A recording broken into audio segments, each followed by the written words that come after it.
सपोले को आप लोगों से मिलवाने के लिए लेके आई हूँ, जो सपोला अर्जुना बैच में था और लक्ष्य बैच में भी था और आप ही लोगों जैसे बेटा पीछे बैठ के पढ़ रहा था। I have secured an all India rank of 506 in NEET 2025. Currently first year MBBS student at AIIMS Bhopal. तू सेल्फ स्टडी कैसे करता था, बैचेस कैसे देखता था लाइव रिकॉर्डेड, और फिर तू अपनी सेल्फ स्टडी कैसे मैनेज करता था? जब मार्क्स बहुत कम आते हैं किसी भी रीजन से, तो क्या करना चाहिए या कैसे पता करना चाहिए कहाँ गलती हो गई, क्या प्रैक्टिस करनी चाहिए मार्क्स अगर कम आ रहे हैं एग्जाम में? स्कूल से 3 बजे आता हूँ, rest, classes, notes, revision, DPP, homework के बाद सेल्फ स्टडी और स्कूल वर्क के लिए टाइम कैसे निकालूं? आज मैं आप लोगों से आप ही में से एक सपोले को आप लोगों से मिलवाने के लिए लेके आई हूँ, जो सपोला अर्जुना बैच में था और लक्ष्य बैच में भी था और आप ही लोगों जैसे बेटा पीछे बैठ के स्पैमिंग तो नहीं कर रहा था, पढ़ रहा था।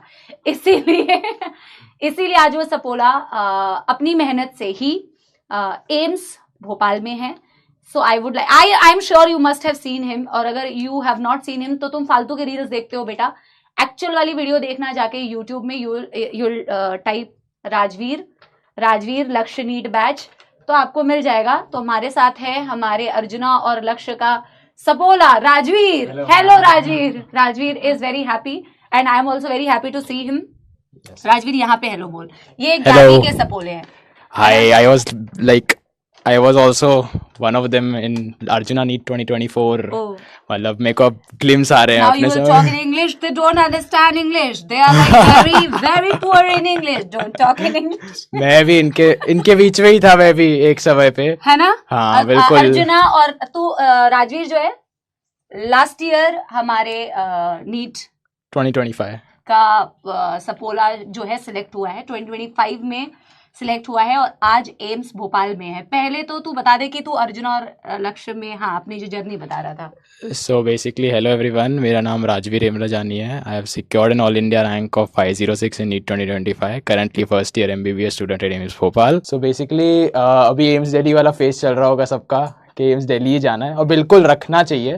टारगेट शुड ऑलवेज भी बड़ा टारगेट होना चाहिए, बट बेसिकली वो टारगेट जितनी हमारी मेहनत भी होनी चाहिए उतनी मेहनत भी करनी है। एंड उसमें कुछ ऐसा एक्सट्रीम वो जो बोलते हैं 14 घंटे 2 साल, वो नहीं लगता। बेसिकली रोज का रोज काम करना होता है, कंसिस्टेंसी होती है। ऐसा नहीं है बिल्कुल कम पढ़ने से हो जाएगा, बट बहुत ज्यादा ऐसा नहीं है कि इम्पॉसिबल चीज है, आउट ऑफ द वर्ल्ड चीज है। So believe big, dream big right now, but उसके साथ काम भी करना है। राजवीर बहुत जेन्युइनली आंसर देना, जैसा भी तू फील करता है। आ जाए यहाँ सेंटर पे थोड़ा सा, ठीक है ना? जो तूने फॉलो करा है यार, और तेरे को लगता है कि बच्चों को भी करना चाहिए। स्कूल बैच, ठीक है, प्लस सेल्फ स्टडी को इफेक्टिवली कैसे मैनेज करे और जल्दी क्वेश्चन सॉल्व करने के लिए बेस्ट ट्रिक्स क्या है? 1 सेकेंड। पहला क्वेश्चन तो ये कि स्कूल बैच और सेल्फ स्टडी को कैसे मैनेज करे। Rajveer was not school going, but there are many students who were school going. आप लोगों ने उनको भी देखा होगा सिलेक्ट होते हुए। तो राजवीर, मैं इस क्वेश्चन में से ये वाला पार्ट तेरे से पहले पूछूंगी कि तू सेल्फ स्टडी कैसे करता था, बैचेस कैसे देखता था लाइव रिकॉर्डेड, और फिर तू अपनी सेल्फ स्टडी कैसे मैनेज करता था? बेसिकली बैच मैंने लाइव ही देखा था स्टार्टिंग से, और आखिरी तक मैंने लाइव ही कंटिन्यू किया था। बिकॉज लाइव के अंदर मेरे पास मतलब बेसिकली मैं ऐसा फील करता था कि मैं उस क्लास में ही बैठा हूँ। मैं कभी ये नहीं फील किया कि मैं कोई ऑनलाइन लेक्चर कर रहा हूँ, बिकॉज जब भी मेरे को रिकॉर्डेड करने में ज्यादा मौत आती थी ऐसे। बेसिकली मौत आना कहाँ से सीखा है तूने? आपसे ही सीखा क्योंकि आपको रिकॉर्ड करने में आपने भी बोला था बहुत मौत आती है रिकॉर्ड करने में। यस, सो बेसिकली लाइव में जब इंटरेक्शन, मतलब बेसिकली मैं चैट नहीं करता था क्योंकि चैट तो हवा में उड़ती है बेसिकली। तो क्योंकि और चैट से टाइम वेस्ट होता है बेसिकली। अगर कुछ डाउट हो तो कर सकते हैं, बट वो भी ज्यादा चैट में तो नहीं आते हैं डाउट, मेरे को नहीं लगता। तो बेसिकली मैं लाइव ही करता था, और मैं लाइव में से फील करता था कि मैं टीचर के सामने बैठा हूँ और मैं उनसे पढ़ रहा हूँ बेसिकली, और जैसे टीचर कुछ बोल रहे हैं तो मैं आंसर दे रहा हूँ, ऐसे फील कर रहा हूँ कि मैं एक्चुअली में बैठा हूँ सामने। इसीलिए मैं लाइव को करता था। दूसरा, बेसिकली मैं जैसे ही खत्म होता था लेक्चर, तो 2 लेक्चर के बीच में जो ब्रेक होता था उसमें मतलब चिल करता था थोड़ा, और उसके बाद दूसरा लेक्चर करने के बाद 8 बजे हमारे लेक्चर्स खत्म होते। दोनों साल 4 से 8 ही टाइम था मेरा। और बेसिकली 8 बजे खत्म होने के बाद मैं डिनर करता था और उसके बाद बेसिकली मैं नोट्स रिवाइज करता था उस दिन की रात तक। ठीक है। और 11th में तो मैं नोट्स ही ज़्यादा करता था और मतलब बेसिकली मॉड्यूल सॉल्व करता था, बेसिकली रेलेवेंट जितना है। और मैं ट्राई करता था कि मैं साथ का साथ जितना हो सके उतना चल सकूं। 11th में मेरा हुआ था बीच में भी तकलीफ, वो हम उस पर बाद में आएंगे। बट बेसिकली मेरा एम यही रहता था कि जो आज कराया है उतना तो मुझे ट्राई करना है कि मैं बेसिक नोट्स और क्लास के क्वेश्चन तो मैं कर ही लूँ। उसके बाद कुछ और हो गया, दैट्स वेल एंड गुड। ठीक है, मतलब तू इसका कहने का मतलब यही है बेटा, जो बहुत सारे बच्चे नहीं करते हैं, मेहनत तो करनी पड़ेगी। एम्स में नहीं करनी पड़ती है? एम्स में भी बहुत मेहनत करती है। आज भी मेरा वही गोल रहता है जो क्लास में कराया है, I will try it. College में बहुत ज्यादा पढ़ाएंगे एक बार में, मच मोर देन। और रिपीट करेंगे क्या? रिपीट नहीं होगा बेटा, 5 मिनट ले लो, लिख लो कोई बात नहीं, 10 मिनट और ले लो। हाँ राजवीर? नहीं, कॉलेज में ना कोई रिपीट करेगा। समझ में आ रहा है तो जितना समझ सकते हो उतना समझो, नहीं समझ में आ रहा है तो जाके खुद से पढ़ो। और उसके बाद भी you have to be consistent, because internals आएंगे। इंटरनल्स में एक दो दिन पहले नहीं होता है पढ़ाई, पहले से करनी पड़ती है। तो बेसिकली और कॉलेज में ज़्यादा, एक दिन में ज़्यादा कंटेंट होता है एज कम्पेयर टू यहाँ पे। दूसरा क्वेश्चन है यार, जब मार्क्स बहुत कम आते हैं किसी भी रीजन से, तो क्या करना चाहिए या कैसे पता करना चाहिए कहाँ गलती हो गई, क्या प्रैक्टिस करनी चाहिए मार्क्स अगर कम आ रहे हैं एग्जाम में? देखो, मार्क्स बेसिकली मैं जो है ना एज अ फीडबैक ट्रीट करना चाहूँगा 11th स्टैंडर्ड के लिए। Basically 11th is your learning phase. तुम्हारे अभी के मार्क्स, इवन तुम्हारे नीट का पहले का मॉक टेस्ट जो होगा ना, उसके मार्क्स भी तुम्हारे नीट के मार्क्स को डिफाइन नहीं करते। मार्क्स बेसिकली जो है, पहले तो पेपर अगर ख़राब हुआ है तो एनालाइज करो, क्या मुझे सही में क्वेश्चंस पहले तो एनालाइज करते हैं, वो एनालाइज करना ही करना है। वो इट इज़ वेरी इंपॉर्टेंट। मैंने 11th में नहीं किया था पहले 6 महीने और मैं आज तक रिग्रेट करता हूँ। तो क्वेश्चंस हमेशा अपनी गलतियाँ ही सिखाती है। क्वेश्चन पेपर जो है ये दिखाने के लिए नहीं है कि तुमको, मतलब ये दिखाने के लिए तो है ही कि तुमको क्या आता है, बट ये ज़्यादा दिखाने के लिए कि तुमको नहीं आता है। पेपर फीडबैक की तरह लेना है। और अगर समझो तुमको ऐसा हो रहा है कि मेरे को आता था, सिली मिस्टेक हो गई, तो क्या मेरे उस, थोड़ा आंखें बंद करो और सोचो मेरे उस समय पे मेरे थॉट प्रोसेस में क्या चल रहा था। क्या मैं डिस्ट्रैक्टेड था पेपर देते समय? क्या मेरा बेसिकली वो जो स्टैमिना होता है 3 घंटे बैठने का, क्या मैं एग्जॉस्ट हो गया था जो कि मेरे को क्वेश्चन आता था मैं नहीं कर पाया? या मतलब बेसिकली बहुत सारी ऐसी गलतियां मिलेंगी। तो बेसिकली सिर्फ मतलब एक तो कंटेंट की गलती मिलेगी, उसके अलावा मेंटालिटी की भी गलती मिलेगी। पेपर, नीट का पेपर सिर्फ और सिर्फ तुमको कितना आता है वो उसके लिए नहीं होता है, वो उसके लिए होता है बेसिकली, सॉरी, वो बहुत मैटर करता है। उसके साथ ये भी मैटर करता है कि तुम्हारा मेंटल स्टेट उस समय कितना है, तुमने कितने पेपर दिए हैं, तुम्हारा एंड्योरेंस कितना है, तुम 3 घंटा अपना पूरा फोकस लगा पा रहे हो। घर पे पेपर देने में मेरे को पता है तकलीफ होता है, मैंने वो तकलीफ एक्सपीरियंस किया है। क्योंकि तो बेसिकली इसके लिए ये कर सकते हो कि अगर घर पे देने, या तो आदत डालो घर पे देने की, और ऐसा सोचो कि मैं एग्जाम हॉल में बैठा हूँ। बिकॉज जब हम बच्चों के साथ बैठते हैं ना तो 3 घंटा कहाँ जाता है पता नहीं चलता। बट जब अकेले बैठ के मैं मोबाइल पे टेस्ट दे रहा हूँ या समझो कंप्यूटर पे टेस्ट दे रहा हूँ, तो 3 घंटा feels like a very long time. And I have done, मतलब 11th में मेरे को बहुत तकलीफ हुआ।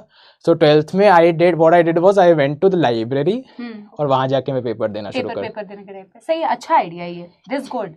And I think this is a problem. I never thought about it कि आप घर में बैठ के यार ऐसा फील हो सकता है, लेकिन among the students अगर आप बैठे हो तो वो टाइम निकल जाता है। yes. और चीटिंग करके बिल्कुल मत देना, क्योंकि अगर आप चीटिंग करके यहाँ पे टॉप कर रहे हो तो कोई तुम्हें बेटा 7 करोड़ रुपए नहीं दे रहा है। ठीक है, वैसे तो आने के बाद भी नहीं देगा। Nobody cares about your current marks, only you care about it and treat it as a feedback. Yeah. The more you're honest with yourself right now, the better it is, because तुमको अगर online पढ़ रहे हो तो you have to, this is also a part of self discipline only. You have to be honest. सपोलो तुम लोग paper देते हो कि नहीं देते हो ये बताओ मुझे। एग्जाम्स दे रहे हो कि नहीं दे रहे हो? Let me know once in the comment section. हर टेस्ट देना है और आप देखोगे PYQs भी रिपीट हो जाते हैं word to word, and then there will be only बेटा guilt that I did not solve PYQs। हम क्लास में PYQs कराएंगे, हम बहुत कुछ कराते हैं, हम बहुत सारे बच्चों को कराते हैं, लेकिन सब बेटा इक्वली पीछे बैठ के परफॉर्म नहीं कर रहे होते। आप कभी भी ये मत सोचना मेरा सिलेबस अभी मेरा प्रिपेयर नहीं हुआ है, आपका नीट के पहले तक भी प्रिपेयर नहीं होगा। आपका दिमाग बोलेगा मेरा प्रिपेयर्ड नहीं है, दैट डज नॉट मीन कि आप टेस्ट नहीं दोगे। प्लीज मेक श्योर बैच के अंदर जितने भी टेस्ट हो रहे हैं, PW जितने भी टेस्ट करा रहे हैं और आपको जितने भी टेस्ट देने हैं, आपको सारे टेस्ट देने हैं, क्योंकि इसने जो बोला इट्स अ रिफ्लेक्शन। गलतियां अगर नहीं मालूम पड़ेगी तो इंप्रूवमेंट कहां से करोगे बेटा? तो गलतियां मालूम करने के लिए इट्स वेरी इंपॉर्टेंट। गंदे नंबर आएंगे कोई बात नहीं बेटा, धीरे धीरे इंप्रूवमेंट करनी है। अब गंदे नंबर कंसिस्टेंटली गंदे ही रहे तो आपने फिर अपनी पेपर की एनालिसिस ढंग से नहीं की और आपने उसमें इंप्रूवमेंट किया नहीं, पढ़ाई में इंप्रूवमेंट नहीं किया। ठीक है, चलो, लेकिन अब जब यही बोला तो फिर कंसिस्टेंट कैसे बने और फोकस कैसे रखें? अब सबसे पहली बात आती है क्लास में consistency. That is the first step.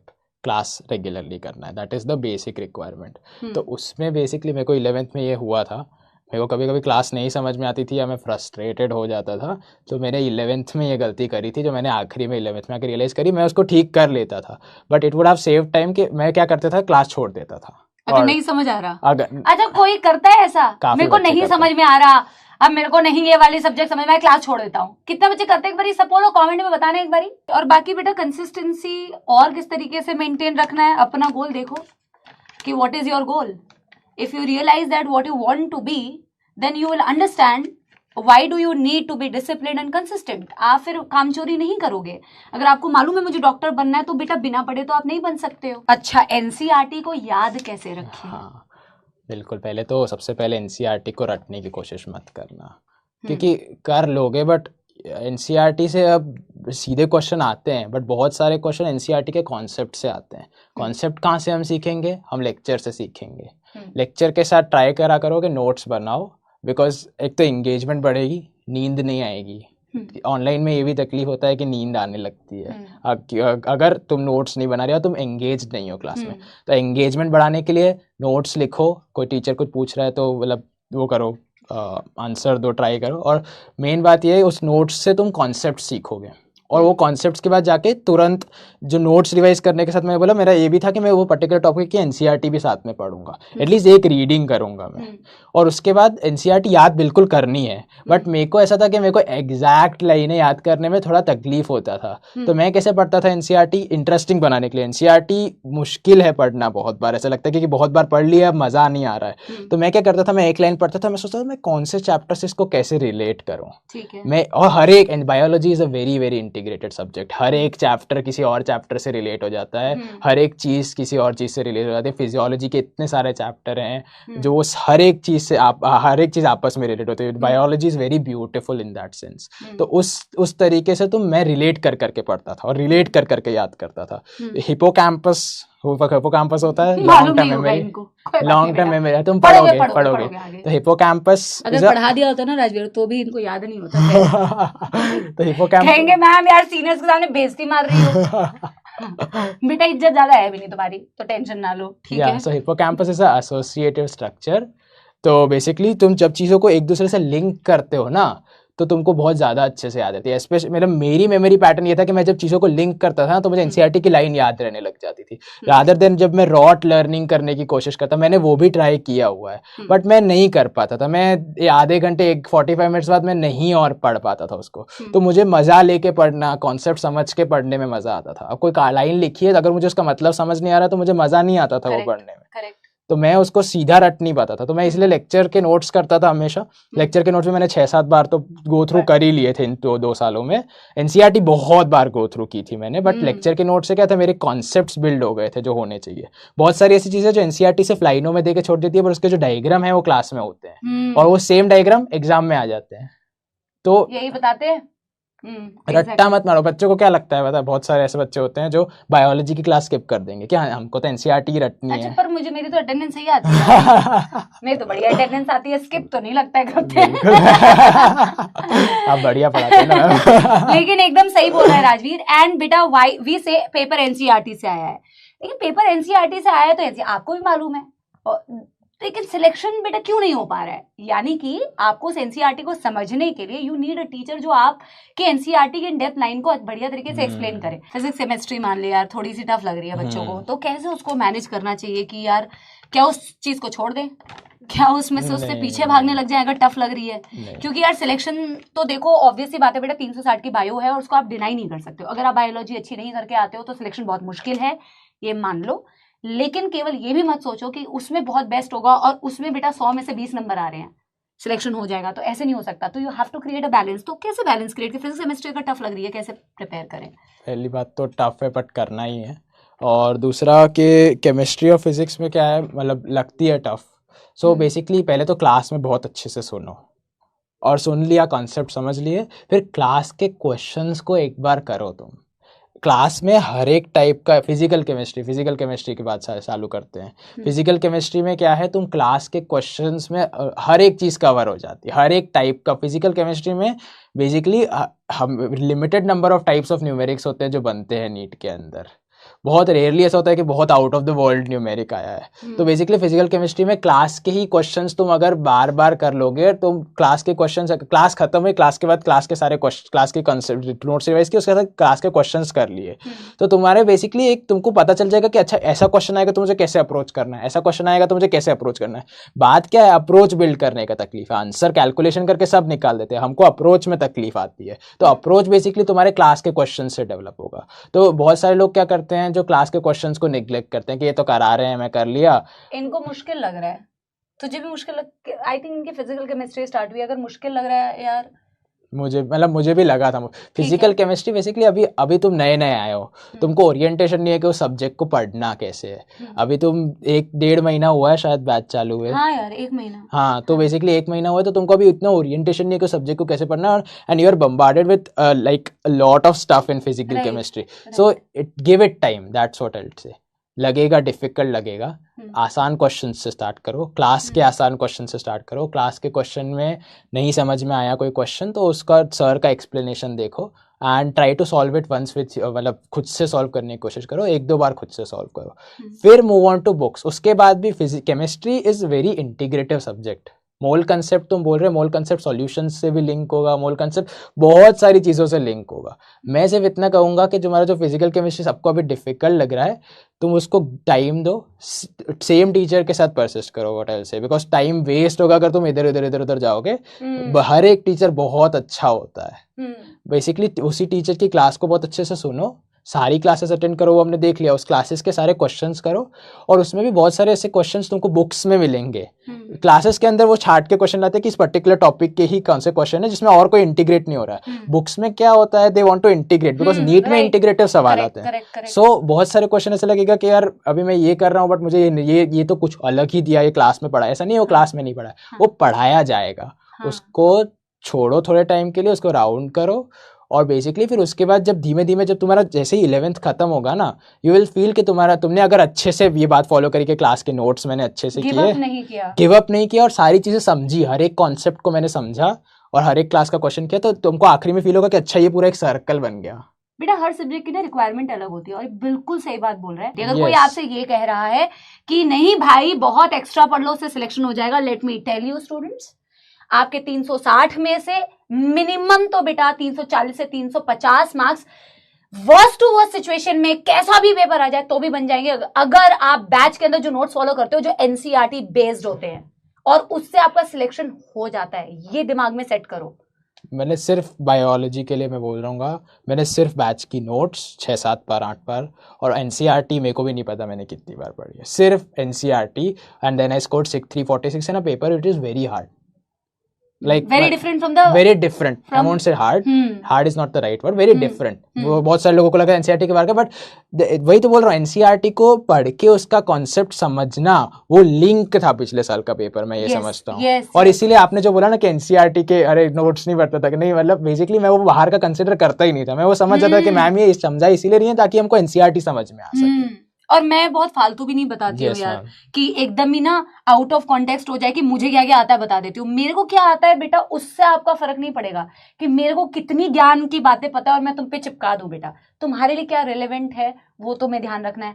And like I said, you have to trust yourself, but you have to trust your teachers more than you trust yourself, and that's how you will get selected. ठीक है, तो Rajiv last में कुछ बताना चाहता है कि बस लगे रहो भाई। लगे रहो भाई, मतलब दिस इज अ मैराथन, और बस एक नीट कर लो तो जिंदगी सेट है। नहीं। सच बताना, देख यार बेटा, मैं आप लोगों को किसी भी मुझे नहीं पता कोई क्या बोलता है मार्केट के अंदर, बट मैं आपको कभी भी झूठ नहीं बोलूंगी और ऐसी कोई बात नहीं बोलूंगी कि जो एक्चुअल में रियलिटी नहीं है, और मैं ग्लोरीफाई कर दूं किसी चीज को कि भाई नहीं कुछ नहीं पढ़ना पड़ेगा बेटा, जो सच्चाई नहीं होती नहीं है। उल्टा मेरे को तो अब ऐसा लगता है कि आई हैव, मतलब मैं ज्यादा नहीं बोलूंगा, but I think I am a bit more disciplined than I was at time of NEET, because I have to B.